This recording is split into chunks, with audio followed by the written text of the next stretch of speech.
Now for part 2 of this video, this is a chart from the Calculated Risk blog over here. This is total net worth of American people as a percentage of GDP.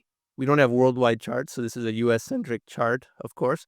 But this is as a percent of GDP, so whether inflation is high or low is canceled out in both the numerator and the denominator. I hope everyone understands this.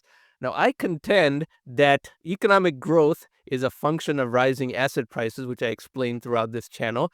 And as we are entering a high-tech age, an atom age of exponential technological deflation, prosperity rises. So even though GDP is rising, net worth as a percentage of GDP is also rising, which is normal. Now, yes, there had to be an unusual amount of quantitative easing because of COVID, but even before COVID, this was rising very, very well. And this is what you want. Net worth rose from low 400s to low mid 500s in a decade, even though GDP also rose easily 50-60% over that time.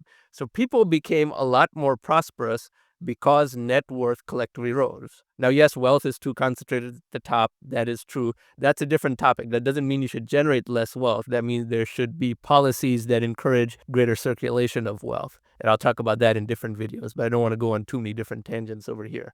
This situation is good, and it also reveals that the temporarily high inflation we have has also created a huge spike of net worth. And that is part of the reason there is some inflation. But as quantitative easing gets tightened a little bit, which they should not do, they should keep it flat until this just converges to the trend line. The temporary inflation we're seeing right now, which is not high, I continue to maintain that, and I've backed that up with data, contrary to the narrative in the media, will go away by the time this line gets back down to the mid 500s.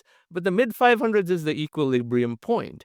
You should not necessarily see this as having to go lower because this general uptrend should be occurring. That is how we have created a more prosperous society. For all the narrative of the middle class going away and things like that, aggregate net worth as a percentage of GDP is rising. Yes, more of that goes to the top, but the average person is still rising in absolute wealth. Also keep in mind that households are smaller than they used to be as well. And since we spoke about housing and home equity in part 1 of this video, I'll go to another chart pertaining to that.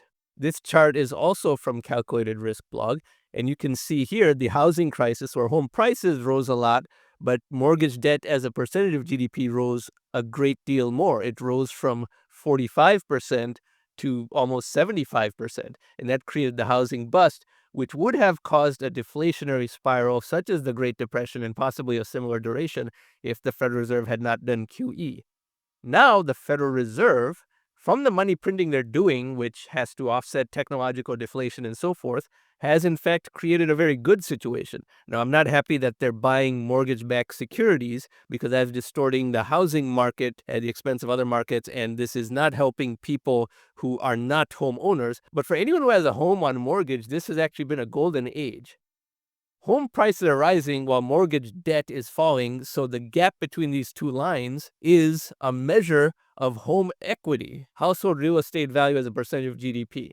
Now, we saw in the net worth chart earlier how net worth was rising, and the above trend amount of quantitative easing because of the COVID-19 crisis caused home prices to rise a lot. That's why a lot of people just don't understand what's going on. They're complaining about having to pay $500 a year more in gasoline, but they're not complaining about how they have $200,000 more of home equity.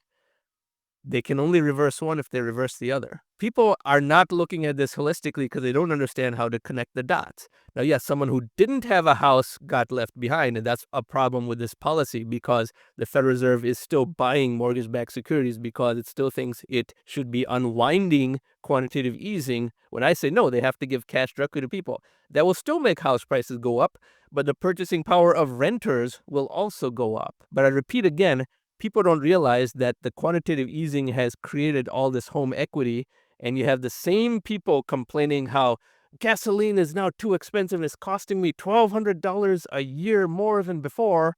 But at the same time, if their home equity rose by an extra $300,000, they'll attribute that to their own intelligence. Oh, look, my home went up. I bought it before it rose so much. I'm so smart. This is entirely because of my brilliance. That is what they'll say, not realizing that exactly the same force that may have caused the price of milk at the grocery store to go up is also the same thing that has increased their net worth tremendously because of an increase in home equity.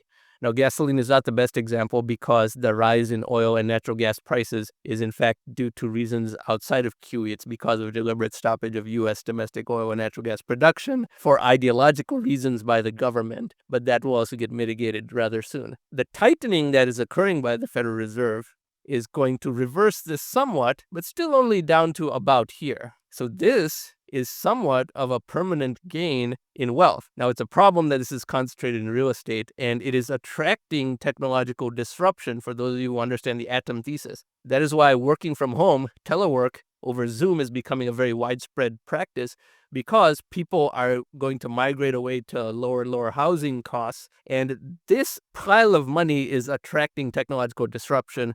However, that is a different topic for a different time.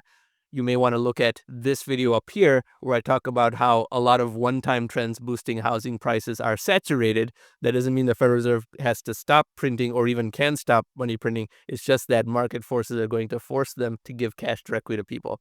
So a lot of different topics in this video, and I hope it wasn't very confusing. This was an advanced video, and it presumes that the viewer is familiar with some of the basic concepts that I speak about on this channel. However, quantitative easing, despite the very imperfect and blunt instrument way that it's being done, is increasing the net worth of U.S. citizens substantially, and it's increasing it at a rate greater than inflation outside of the bottom tier of people. Now, they should help the bottom tier of people as well. That's why I say the Federal Reserve should print money in a manner that gives cash directly to people. But that is in my Atom publication that I encourage all of you to read.